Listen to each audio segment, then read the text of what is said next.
या विषयाकडे कसं वळायला सांगतो, सगळं सांगतो तुम्हाला। मग तुम्ही जशी शेती करता तशी माझे वडील आणि मी शेती करायचं।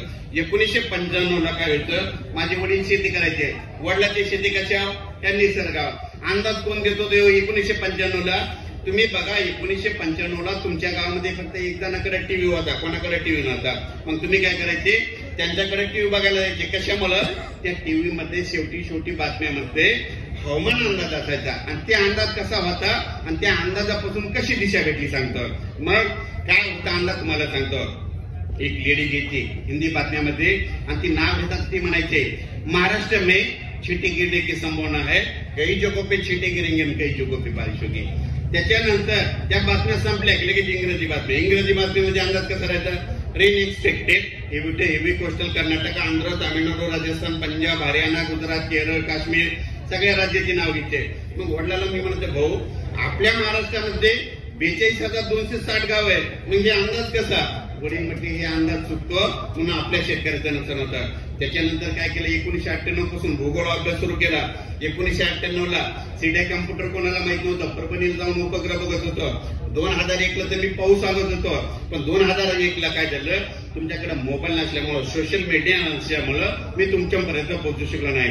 मग काय व्हायचं, त्यावेळेस प्रिंट मीडिया होता। आमच्या परभणी जिल्ह्याची बातमी इकडे नगरला येत नव्हती, इकडली बातमी तिकडे जात नव्हती, त्याच्यामुळे पोहोचू शकलो नाही। योगायोगाने काय झालं, 2005 ला बीटी कापूस आला होता आणि 2006 ला तुम्हाला एक सांगतो, 2006 ला ठिबक सिंचनावर 9 बाय अर्ध्या फुटावर कापूस लावणारा मी पहिला शेतकरी आहे आणि 3 एकर मध्ये 87 क्विंटल कापूस काढलेला शेतकरी मी। मग 87 क्विंटल कापूस काढल्याच्या नंतर काय झालं, महाराष्ट्रातले सगळे शेतकरी मला भेटायला यायचे। मग आल्याच्या नंतर मी काय केलं, त्यांचे नंबर माझ्या वहीमध्ये लिहून ठेवले। मी म्हणलं या नंबरचा आपल्याला भविष्यात उपयोग होणार आहे। योगायोगाने युगच असे येत गेले। 2013, 14, 15 ला ऑनलाईन मोबाईल आला, व्हॉट्सअप आलं, जिओ आलं, ट्विटर आलं, सगळ्या गोष्टी आल्या। मग मी म्हटलं आता आपल्या शेतकऱ्याला मदत करण्याचा चान्स आहे। 2015 ला तुम्ही व्हॉट्सअपचा उपयोग काय करायचे, माहितीसाठी करायचे, पण मी कसा उपयोग केला, काय केलं, 2015 ला व्हॉट्सअप आल्याच्या नंतर सुरुवातीला महाराष्ट्रातले 36 जिल्ह्याचे 36 ग्रुप तयार केले।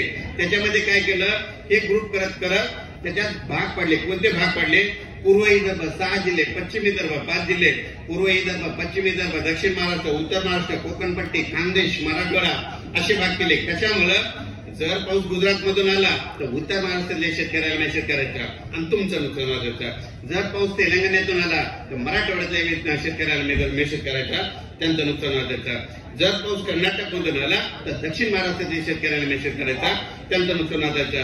आणि जर पाऊस मध्य प्रदेशहून आला तर विदर्भातल्या शेतकऱ्याला मेसेज करायचा, त्यांचं नुकसान व्हायचं। असं करत काय केलं, 2015 ला माझ्या मोबाईल मध्ये मी 700 ग्रुप तयार केले। आता माझ्या मोबाईल मध्ये 1200 ग्रुप आहेत। मी काय करत असतो, आपल्या शेतकऱ्याचं 1 महिन्यानं, 6 महिन्यानं, 1 वर्षानं पाऊस येणार आहे, नुकसान होणार आहे, हे मला अगोदर माहित असतं। मग या शेतकऱ्याचं नुकसान होऊ नये म्हणून रात्री 2 ला 3 ला उठायचं, मेसेज टाईप करायचा, टाकून द्यायचा। टाकल्याच्या नंतर अवघ्या 3 मिनिटातच 5 लाख शेतकऱ्याच्या मोबाईलवर जातो आणि तोच मेसेज रात्रीपर्यंत महाराष्ट्रातील 42,000 गावामध्ये 3 कोटी शेतकऱ्याच्या मोबाईलवर जातो आणि सगळ्याचं नुकसान होतं। हे नुकसान वाचू लागलो इतक्यावर समाधान झालं नाही। कशामुळं, तुम्हाला एक सांगतो, या शेतकऱ्याचं, बियाण्याचं आणि निसर्गाचं तिघाचं गणितच जुळलं। कसं जुळलं सांगतो, तुम्ही मूग पेरतात, मूग पेरल्याच्या नंतर कधी मूग निघतो, 60 दिवसाला मूग निघतो। 61 दिवशी पाऊस यायलाय आणि शेतकऱ्याचा मूग भिजवलाय। तुम्ही उडीद करता, 75 दिवशी उडीद निघतो, 76 दिवशी पाऊस येणार, तुमचा उडीद भिजणार। तुम्ही कांदा करतात, कांदा केला, काढला, उरी ढिगला मारून ठेवले, अवकाळी पाऊस येणार, शेतकऱ्याचा कांदा भिजणार। तुम्ही काय करतात, सोयाबीन करतात, 100 दिवसाला सोयाबीन निघते, 101 दिवसाला पाऊस येणार, तुमची सोयाबीन भिजणार। तुम्ही काय करतात, हळद करतात, कधी करतात, उन्हाळ्यामध्ये 44 तापमानाला तुम्ही हळद करतात, मे मध्ये। तुम्हाला माहित असतं उन्हाळ्यामध्ये पाऊस येत नाही, मग तुम्ही हळद काढतात, काढल्यास शिजल्यावर शेतातच वाळू घालतात आणि निवांत घरी येतात। पण हे घरी आल्याच्यानंतर तुम्हाला माहित असतं उन्हाळ्यात पाऊस येत नाही, पण हा निसर्ग इतक्या तुमच्या पाठीमागे लागलाय। रात्री 2:10 इकडून गुजरातकडून एक आवाज येणार आणि ती तुमच्या हळद भिजणार, म्हणजे इतका निसर्ग शेतकऱ्याच्या पाठीमागे लागलाय। इथं जमलेल्या सगळ्याला म्हणतो, यापुढे ह्या निसर्गाला घाबरत जाऊ नका। पाऊस कधी येणार, केव्हा येणार हे तुम्हाला टायमिंग न सांगत आहे आणि भविष्यामध्ये माझं तुमच्या गाडीचं देखील नुकसान होऊ देणार नाही, या कार्यक्रमाचे शब्द देतो। हे करत असताना हे जे अंदाज असतात हे नेमके कसे असतात तुम्हाला एक सांगतो. पावसाळा 4 महिने, थंडी 4 महिने, उन्हाळा 4 महिने, हे झाले 3 ऋतू. आतापर्यंत काय व्हायचं, 7 जूनला पाऊस यायचा. पण या 5 ते 7 वर्षामध्ये काय झालं, पाऊस 22 दिवस पुढे सरकला, थंडी 22 दिवस पुढे सरकली आणि उन्हाळा 22 दिवस पुढे सरकला. मग 22 दिवस पुढे सरकला म्हणजे आपल्याकडे 7 जूनला पाऊस येतो ना. आता यापुढे दरवर्षी कोणाला तुमची पेरणी होईल कधीच विचारत जाऊ नका.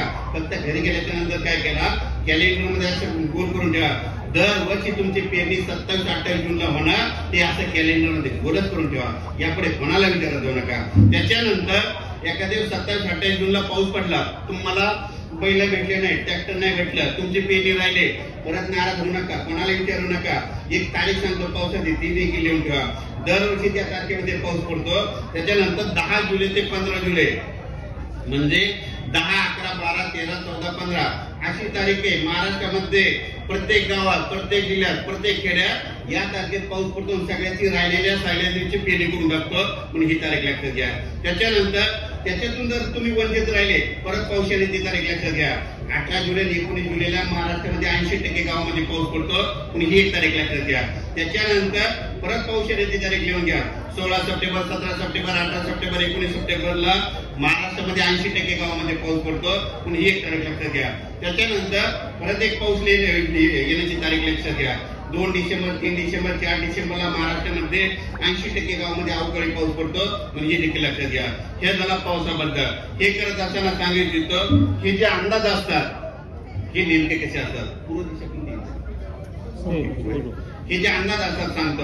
आतापर्यंत काय झालं, 2019, 20, 21, 22 या 4 वर्षामध्ये तुमच्या अकोल्यामध्ये पाऊस पडला. हे पाऊस वाढला, इतका वाढला, तुमचं नुकसान करायला. मग हे पाऊस कशामुळे वाढला, तुम्ही काय करा, एखाद्या तज्ञाला विचारा, तुम्हाला कोणी सांगणार नाही. या 4 वर्षात पाऊस वाढण्याचं कारण सांगतो. या 4 वर्षात पाऊस वाढण्याचे 2 कारण आहेत. एक, पावसानं दिशा बदलली आणि दुसरं कारण काय झालं, पृथ्वीचं तापमान वाढलं. मग पावसाळ्यातून दिशा कशी बदलली तुम्हाला सांगतो. दरवर्षी पाऊस मुंबईकडून येतो आणि ज्या वर्षी मुंबईकडून पाऊस आला ना त्या वर्षी कुठं का पाऊस कमी पडतो तुम्हाला एक सांगतो. ज्या वर्षी मुंबईकडून मान्सूनचं आगमन झालं हे सगळ्यात जास्त नगर जिल्ह्याला पाऊस कमी पडतो. त्याच्यानंतर सोलापूरला कमी पडतो, लगेच लातूरला कमी पडतो, बीडला कमी पडतो, साताऱ्याला कमी पडतो, सांगलीमध्ये मान खटावला कमी पडतो. पण पूर्वी काय झालं, 2019, 20, 21, 22 या 4 वर्षामध्ये काय झालं, पावसानं दिशा बदलली, पाऊस पुरे कुणाला. तुम्ही बघा तुमच्या संगमनेर तालुक्यात 2015ला पाण्याची परिस्थिती कशी होती तुम्ही आठवा. 2015ला तुमच्या कोणत्याही शेतकऱ्यानं शेतात बोर पडला नसता, घरी बोर पडल्याच्या नंतर 80 ते 100 फुटाला पाणी लागायचं. इतकी परिस्थिती जमिनीमध्ये खोल गेली होती. म्हणजे पाण्याचं टेबल तुमचंच नाही तर सगळ्या महाराष्ट्राचं तिथपर्यंत गेलं होतं. पण हे टेबल काय झालं, 2019ला पावसानं दिशा बदलली, पाऊस आला पूर्वी करून तुमच्या संगमनेरचं पाणी कुठं आलं, 22 फूट आलं. 2020ला पाऊस आला, काय झालं, पूर्वी करून तुमच्या इथलं पाणी कुठं आलं, आपला 14 फूट आला. 2021ला पाऊस आला पूर्वी करून तुमच्या इथलं पाणी जवळपास 8 फूट आलं. आणि 2022ला पाऊस आला ते पण पूर्वी करून आला, तुमचं पाणी कुठं आलं, तुम्ही निस्ता शेतामध्ये जा, 10 फुटाचा जेसीबीला खड्डा बघा, पाणी लागायला. इतकं पाणी वाढलं. कशामुळे, पावसानं दिशा बदलली. आणि दुसरं कारण काय झालं, पृथ्वीचं तापमान वाढलं. मग हे तापमान कशामुळे वाढलं, हे तापमान वाढण्याचे कारण वेगवेगळे. सिमेंटचे रोड झाले, सिमेंटचे जंगल झाले, हायवे रोड झाले, त्याच्यानंतर हे रोड तापतात, तापल्याच्या नंतर उष्णता येते, त्याच्यानंतर कंपन्या वाढल्या, वाहनं वाढले, त्या वाहनातून उष्णता वाढल्यामुळे काय झालं, तापमान वाढल्यामुळे पाऊस वाढला. तुम्हाला एक सांगितलं, भविष्यामध्ये आता तुम्हाला हंडा घेऊन जायची आता कधीच गरज पडणार नाही. हे तापमान जोपर्यंत कमी होत नाही तोपर्यंत काय पाऊस कमी होणार नाही. पण हे देखील सगळ्यांना लक्षात घ्यायचं. मग हे तापमान कमी करायचं असेल तर आपल्याला झाडं लावावं लागते. झाडं लावा आणि पृथ्वीचं तापमान कमी करा. हे जर तापमान असं वाढत गेलं ना भविष्यामध्ये पाऊस पण वाढणार आहे आणि त्यासोबत गारपीट देखील वाढणार आहे. म्हणून म्हणतो झाडं लावा आणि पृथ्वीचं तापमान कमी करा. हे करत असताना सांगू इच्छितो, गेली 2 वर्ष झालं, 2 वर्षाच्या काळामध्ये काय झालं, कोरोनाच्या काळामध्ये ऑक्सिजन नसल्यामुळे कितीतरी लोकांना जीव गमावला. मग आपल्याला ऑक्सिजन कोण देतात, हे झाडं देतात. माझ्या मने आपल्या घरी 5 व्यक्ती असल्यानं 5 झाडं लाव, घरच्या पुढे तरी ऑक्सिजन देते. पण त्याच्यामुळे काय होईल, या पृथ्वीचं तापमान कमी होईल. तापमान कमी झालं तर पाऊस वेळेवर पडेल. तर तुम्हाला एक सांगतो, झाडं नसले तरी पाऊस पडतो का, झाडं नसल्यावर देखील पाऊस पडतो. पण पाऊस असा पडतो जगातून पाणी वाचल्यासारखा. जितकी झाडं जास्त तितका पाऊस रिमझिम पडतो. तुम्ही बघा पुणे, महाबळेश्वर रिमझिम पाऊस पडतो. एक उदाहरण म्हणून सांगतो, आमच्या परभणीचे काय करता, कोणतेही समजा तुम्ही सुद्धा काय करता, पाऊस सुरू झाला की आपण आपल्या नातेवाईकाला फोन लावतात. आमचे परभणीकर काय करतात, पाऊस सुरू झाला की पुण्याला फोन लावतात. म्हणतात पुण्याला पाऊस चालू आहे का, ते म्हणतात हो चालू आहे. हे म्हणतात कसा चालू आहे, तर ते म्हणतात रिमझिम चालू आहे. मग लगेच पुणेकर म्हणतात तुमच्या परभणीकडे कसा पाऊस चालू आहे, तर ते म्हणतात इतका जोरात पाऊस चालू आहे, आमची सोयाबीन खरडून गेली, गावात पाणी घुसलं. कशामुळं, आपल्याकडे झाडं नाही. भविष्यामध्ये झाडं लावावं लागतील आणि पृथ्वीचं तापमान कमी करावं लागेल. हे जर तापमान असं वाढत गेलं ना, भविष्यामध्ये गारपिटीला सामना करावा लागेल. म्हणून हे देखील सगळ्या लक्षात घेतात. म्हणून झाडं लावा आणि पृथ्वीचं तापमान कमी करा. हे करत असताना सांगू इच्छितो, काय झालं 2022 ला सोलापूर जिल्ह्यामध्ये एक कार्यक्रम होता, शेतकरी मेळावा होता. आणि त्या शेतकरी मेळाव्यामध्ये गेल्याच्या नंतर तिथं एका शेतकऱ्याने मला प्रश्न विचारला. मला म्हणजे पंजाब सर, आपल्या महाराष्ट्रामध्ये दर 10 वर्षाला दुष्काळ पडतो. मी मला कधी पडला, तर त्याने उठवून उभारून सांगितलं. म्हणजे 1992 ला दुष्काळ पडला, 2010 ला, 2002 ला पडला, 2012 ला पडला. म्हणजे यावर्षी तर 2022 आहे. मी म्हणलं 2022 ला पडणार नाही, 2022 ला पुरेपूर पाऊस येणार आहे. त्यांना म्हटलं महाराष्ट्रामध्ये दर 10 वर्षाला दुष्काळ कधी पडला सांगतो. 1952 ला दुष्काळ पडला, 1962 ला पडला, 1972 ला पडला, 1982 ला पडला, 1992 ला पडला, 2002, 2012, 2022 ला पडणार नाही असं सांगितलं. त्यांची शंका दूर केली. हे करत असताना सांगू इच्छितो, सर्व शेतकऱ्यांना सांगतो, आता भविष्यामध्ये तुम्हाला सर करावं लागणार आहे. सर म्हणजे नाल्या करावं लागणार आहे. म्हणजे तुमच्या शेतातलं पाणी साचलेलं बाहेर काढून द्यावं लागणार आहे. नसता काय होईल, पाऊस इतका वाढला, तुमचं पाणी तिथं साचून जाईल. साचल्याच्या नंतर तिथं बुरशीचे आजार येतील आणि तुमचं पीक खराब होईल. त्याच्यामुळे सर करा आणि तुमच्या जमिनीचं संरक्षण करा. म्हणून म्हणतो झाड हे सर करण्याची भविष्यामध्ये गरज आहे. हे करत असताना सांगू इच्छितो, हे जे अंदाज आहेत बरं का, हे उपग्रह आधारित असतात, सॅटेलाइट वगैरे असतात. आणि उपग्रह आधारित व्यक्त करत असताना तुम्हाला एक सांगतो, इतका अभ्यास आहे. मी महाराष्ट्रापुरता पाऊस सांगत नाही. मी काय केलेलं आहे, आंध्र, कर्नाटक, तामिळनाडू, छत्तीसगड, पंजाब, हरियाणा सगळ्यांचे ग्रुप तयार केलेले आहेत. याच्या व्यतिरिक्त तुम्ही काय करा, आपल्या भारतामध्ये कुठं जाऊन बसा, कोणत्या खेड्यात जाऊन तिथं उभा राहा. त्याच्या व्यतिरिक्त काय करा, अमेरिकेला जाणं, एखाद्या खेड्यातून उभा राहून मला पंजाब सर अमेरिकेमध्ये या देशात मी इथं बसलो, पाऊस पडेल का, मला फक्त 2 मिनिटं द्या. टाइम न सांगतो तिथं पाऊस पडेल का नाही, इतका अभ्यास शेतकऱ्यांना केला. हे सगळं माझ्या महाराष्ट्रातले शेतकरी आहे. म्हणून म्हणतो की भविष्यामध्ये माझ्या महाराष्ट्रातल्या शेतकऱ्याला कधीच मी म्हणजे नुकसान होऊ देणार नाही. या कार्यक्रमाचे तुम्हाला शब्द देतो. हे करत असताना सांगू इच्छितो, हे जे अंदाज असतात, एखादं समजा हे सॅटेलाइटच बंद पडलं, कोणी तुम्हाला पाऊस सांगणार नाही, पण तुम्हाला एक सांगतो, या निसर्गाच्या गोष्टींमध्ये मी तुम्हाला वाचू शकतो. इतका अभ्यास शेतकऱ्यासाठी करून ठेवलेला आहे. तर हे करत असताना सांगतो, यापुढे एखाद्या समजा माझा मेसेज जर मिळाला तर पाऊस कसा येईल, कसा ओळखायचा, तुम्हाला निसर्गाच्या गोष्टी सांगतो. काय करायचं, पावसाळ्यामध्ये ही पूर्व दिशा असते आणि पश्चिम दिशा. पश्चिम दिशेला काय होतं, दिवस मावळत असताना आकाश लाल होतं, तांबडं होतं. तांबडं आकाश झालं, तुमच्या डोक्यावर आलं, तुम्ही म्हणायचं 3 दिवसाला पाऊस पडणार आहे. हे पाऊस येण्याचं कारण लक्षात ठेवायचं. मग हे तांबडं आकाश काय असतं तुम्हाला सांगतो. हे तांबडं आकाश वरून राजाचं बी असतं आणि कोणतंही पीक पेरल्याच्या नंतर 3 दिवसाला होतं. हे कारण लक्षात येतं. त्याच्यानंतर परत सांगतो, आपल्या घरी असे लाईट असतात, ट्यूब असतात. पावसाळ्यामध्ये आपल्या घरच्या लाईटवर, ट्यूबवर किडे आले, पाकोळे आले, तुम्ही म्हणायचं 3 दिवसाला पाऊस पडणार आहे. हे पाऊस पडण्याचं नैसर्गिक कारण लक्षात येतं. त्याच्यानंतर पाऊस यायचं आणखी कारण सांगतो. काय होतं, दररोज तुम्ही शेतात जातात, टेरिसवर उभा राहतात, गच्ची उभा राहतात. गच्ची उभा राहिल्याच्या नंतर दररोज आकाशामधून विमान जातात बघा. विमान गेल्याच्या नंतर तुम्हाला विमानाचा आवाज येत नाही. पावसाळ्यामध्ये तुम्हाला विमानाचा आवाज आला की तुम्ही म्हणायचं 3 दिवसाला पाऊस पडणार आहे. म्हणून हे पाऊस येण्याचं कारण लक्षात घ्यायचं. त्याचं शास्त्रीय कारण सांगतो. विमान यंत्रणा ही रडार यंत्रणेवर चालते. ज्यावेळेस बाष्पाचे ढग, पाण्याचे ढग वगैरे असते ना, त्यावेळेसच विमानाचा आवाज येतो, नसता येत नाही. तुम्हाला बघायचं झालं तर हिवाळ्यामध्ये समजा विमानाचा आवाज आला की तुम्ही म्हणायचं उद्या दुपारी 2 वाजता आवाज निघणार आहे. हे कारण हिवाळ्याचं लक्षात घ्यायचं. तुम्हाला बघायचं झालं तर बघा, आज तुम्हाला विमानाचा आवाज येईल, लगेच तुम्ही म्हणता उद्या दुपारपर्यंत आवाज राहणार आहे. उद्या मात्र दुपारचे 2च्या नंतर तुम्हाला कडक ऊन पडणार आहे. म्हणून ही देखील अंदाज लक्षात घ्यायचा. परत सांगतो, पाऊस येईल कसा वगैरे. काय होतं, दरवर्षी 7 जूनला मिरग निघतो. मिरग निघाल्याच्या नंतर काय होतं, कधी कधी उभं वारं सुटतं आणि उभं वारं सुटलं मग शेतकरी काय होतं, हवालदिल होतात. कोणी अंदाज देत नाही, शेतकऱ्याला कोणी माहिती सांगत नाही. मग शेतकऱ्याला म्हणतं घाबरू नका. तशी परिस्थिती झाली ना, काय करा, झाडं असतात ना, झाडाच्या चिमण्या बसलेल्या असतात, त्या चिमण्यावर लक्ष द्या. त्या चिमण्या काय करतात, ज्या ज्या ठिकाणी धूळ आहे त्या धुळीमध्ये लोळतात, त्या धुळीनं आंघोळ करतात. चिमण्यानं जर धुळीनं आंघोळ केलेलं तुमचं हे तळण डॅम आहे ना, या पावसाळ्यात भरणार म्हणून 100% असं लिहून ठेवायचं. भंडारा धरण तुमचं भरणार, हे कारण तुम्ही लक्षात घेता. हे करत असताना सांगू इच्छितो, हे जे अंदाज असतात कसे ओळखायचं, पाऊस येईल कसं ओळखायचा.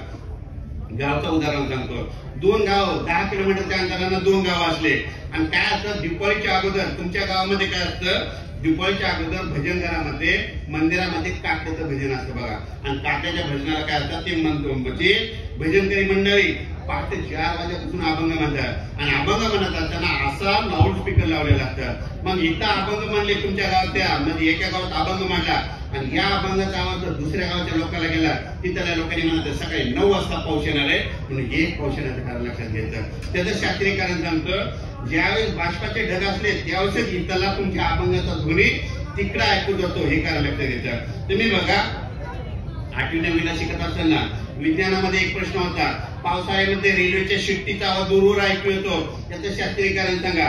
त्याचं शास्त्रीय कारण काय असतं, ज्यावेळेस बाष्पाचं पाण्याच्या गोळी असते त्यावेळेस त्या रेल्वेच्या शिट्टीचा आवाज दुसरीकडे जातो, रस्ता जात नाही. आणि त्या शिट्टीचा आवाज त्यांना गेला की त्यांनी म्हणायचं सकाळी 9 वाजता पाऊस येणार आहे, म्हणून एक पाऊस येण्याचं कारण लक्षात घ्यायचं. त्याच्यानंतर पाऊस येईल कसा ओळखायचा, काय करायचं, निसर्गामध्ये अशा काही गोष्टी आहेत, निसर्ग तुम्हाला अंदाज येतो.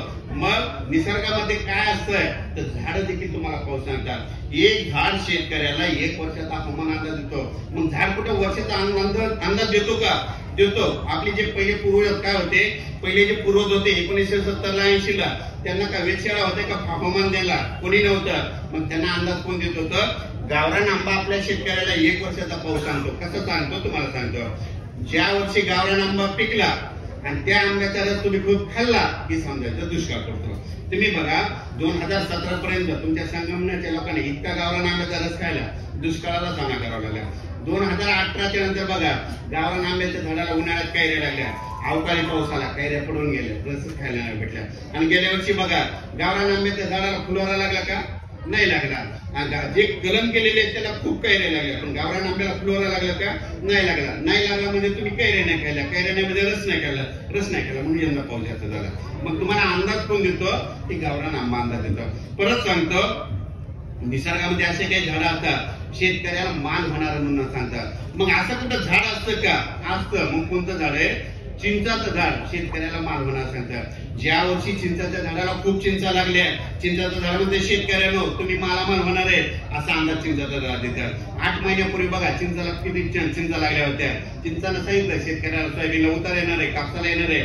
तुम्ही बघा दरवर्षी 7-8 किलोचे उतार येत होते, यंदा 14-15 उतार सोयाबीनला आले, कापसाला देखील उतार आले. मग ते अंदाज कोणी दिला, चिंचानं दिला. परत एक आनंदाची बातमी सांगतो, यावर्षी आता मी साताऱ्याकडे जात असताना, आता येत असताना चिंचाच्या झाडाला खूप चिंचा आहे तुमच्या इकडे, म्हणजे पुढच्या वर्षी तुम्हाला खूप माल होणार आहे असा अंदाज, कांदे खूप होणार आहेत असा अंदाज त्या चिंचानं दिला. पण हे देखील कारण तुम्ही लक्षात घ्यायचं. परत सांगतो दुष्काळ पडणार आहे म्हणून एक झाड सांगतात. कोणतं झाड सांगतं, ज्या वर्षी बिब्याच्या झाडाला खूप फुलं लागले, बिब्याच्या झाडामध्ये शेतकऱ्यांना दुष्काळ पडणार आहे असा अंदाज ते बिब्याचं झाड देतं, पण हे देखील लक्षात घेतात. त्याच्यानंतर पाऊस येईल कसा ओळखायचा, आणखी त्याची कमी सांगतो. योगायोगानं तुमच्या इथे डोंगर आहेत म्हणून सांगतो. तुम्ही काय करता, घरी जातात, टेरिसवर जातात, गच्चीवर जातात आणि दररोज ते डोंगर बघतात. पावसाळ्यामध्ये दररोज तुम्ही डोंगर बघितले आणि डोंगर बघताना तुम्हाला ते डोंगर दररोज दूर दिसतात, पण ज्या दिवशी 24 तासामध्ये पाऊस येणार असला तर ते डोंगर असे जवळ आल्यासारखे दिसतात. आणि त्या डोंगरावर एखादं देवीचं मंदिर असला किंवा किल्ला असला, दररोज ते किल्ला तुम्हाला दिसत नाही. आणि पाऊस 24 तासाचा पाऊस येणार असला ना, ते किल्ला किंवा मंदिर तुम्हाला स्पष्ट डोळ्यामध्ये दिसू लागतं. ते मंदिर दिसू लागलं की तुम्ही म्हणायचं 24 तासात पाऊस येणार आहे, पण हे पाऊस येण्याचं कारण लक्षात घेतात. परत सांगतो पाऊस येईल कसं ओळखायचा. काय करायचं, निसर्गामध्ये अशा काही गोष्टी असतात. निसर्गात तुम्हाला सांगतो कसं सांगतो, जूनच्या पहिल्या आठवड्यामध्ये काय करायचं, सूर्य उगवताना लक्ष द्यायचं. सूर्य उगवताना काय होतं, 10-12 ढग जमा होतात. पावसाळ्यामध्ये जूनच्या पहिल्या आठवड्यामध्ये सूर्य उगवताना 10-12 ढग जमा झाले, त्याच्यावर तपकिरी केला राहा. निसर्गामध्ये शेतकऱ्यांनो 8 दिवसांना मान्सून येणार आहे असा अंदाज ते निसर्ग देतो, पण हे कारण लक्षात घेतात. परत सांगतो पाऊस उशिरा येणार आहे का लवकर येणार आहे हे तुम्हाला उन्हाळ्यामध्ये सांगतो, निसर्ग सांगतो. कधी सांगतो? दरवर्षी काय करा, मे मध्ये लग्न सराई असते. मेच्या 2 मे ते 10 मे दरम्यान जर जोरानं वारं वाहू लागले, 10 दिवस सारखं वारं वाहू लागलं आणि ज्या दिवशी वारं बंद झालं तिथून कम्प्लीट 1 महिन्याला मान्सून हजेरी लावतो. हे कारण तुम्हाला निसर्ग 1 महिन्यानं अगोदर देतं, हे कारण लक्षात येतं. परत सांगतो पाऊस येईल कसा ओळखायचा. काय करायचं? एक सोपं उदाहरण सांगतो. ज्या माणसाला दम आहे आणि दम्या असणाऱ्या माणसाला काय होतं, पावसाळ्यामध्ये आभाळ आले की त्रास होतो आणि त्रास झाला की आपले घरचे काय करतात, त्यांना लगेच डॉक्टरकडे घेऊन जातात. मग डॉक्टरने त्यांनी हायड्रोफॉलचं इंजेक्शन दिलं की इकडे पाऊस सुरू होतो. हे पाऊस येण्याचं कारण लक्षात येतं. त्याचं शास्त्रीय कारण सांगतो. काय होतं, पावसाळ्यामध्ये दमा असणाऱ्या माणसाला काय होतं, ऑक्सिजनचं प्रमाण कमी असतं, त्याच्यामध्ये आर्द्रता जास्त असते. आर्द्रता जास्त असल्यामुळं त्यांना श्वसनाचा त्रास होतो. श्वसनाचा त्रास झाला की त्यांना तिकडे जावं लागतं. ते तिकडे जायला लागले की समजायचं इकडे आता पाऊस सुरू होणार आहे, म्हणून हे पाऊस येण्याचं कारण लक्षात येतं. परत सांगतो पाऊस येईल कसा ओळखायचा. काय करायचं, निसर्गामध्ये अशा काही गोष्टी आहेत त्या निसर्गाचा प्राणी पक्षी तुम्हाला अन्न देतात. मग कोणते देतात? सरड्या देखील तुम्हाला पाऊस सांगतो. सरड्या कसा सांगतो? जूनच्या पहिल्या आठवड्यात तुम्ही शेतात काम करत असताना तुम्ही सरड्या बघितला आणि ज्या दिवशी सरड्यानं डोक्यावर लाल कलर केला, सरड्या म्हणतो शेतकऱ्यांनो 8 दिवसांना मान्सून येणार आहे असा अंदाज तुम्हाला सरड्या देतो. घोरपडी देखील पाऊस सांगता.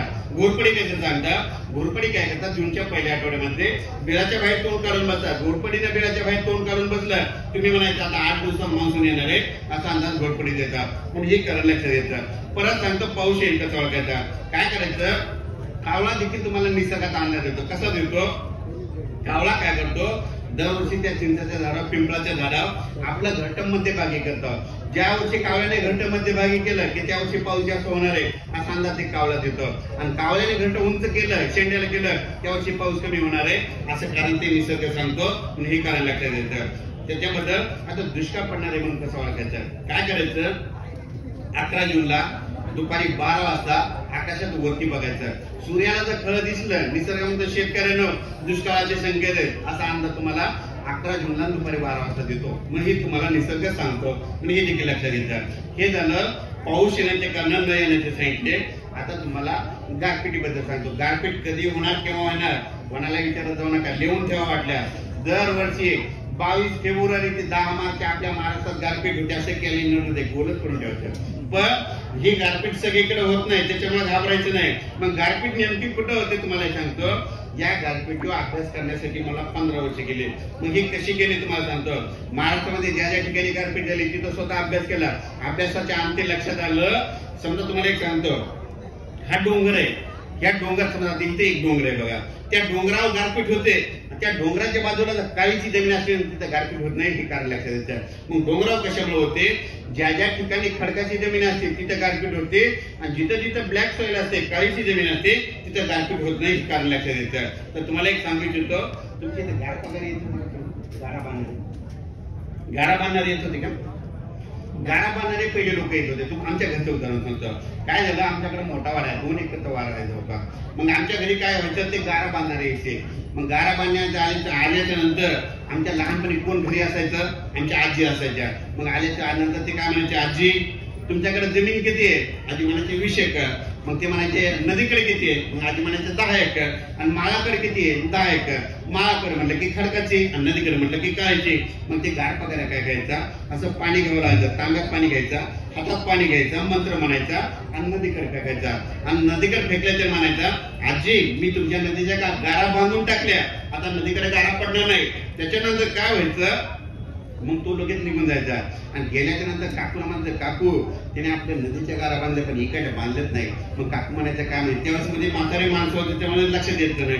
मग गेल्याच्या नंतर काय व्हायचं की ज्यावेळेस मी स्वतः गारपिटीवर अभ्यास सुरू केला, मग मी महाराष्ट्रामध्ये ज्या ज्या ठिकाणी फिरल्याच्या नंतर तुम्हाला सांगतो, अकोला हायवेला गेल्याच्या नंतर अकोला जे हायवे रोड आहे म्हणजे शेगाव अकोला नागपूर रोड आहे, त्याच्या इकडे खडकाची जमीन आहे आणि इकडून ब्लॅक सॉइल आहे. म्हणजे इतकी ब्लॅक सॉइल आहे, 100 किलोमीटर सारखी काळीची जमीन आहे. त्याच्यानंतर काय झालं, मागाची गारपीट झाली, गारपीट इकडून झाली आणि त्या हायवेच्या इकडे काहीच झालं नाही, इकडे काळीची जमीन होती.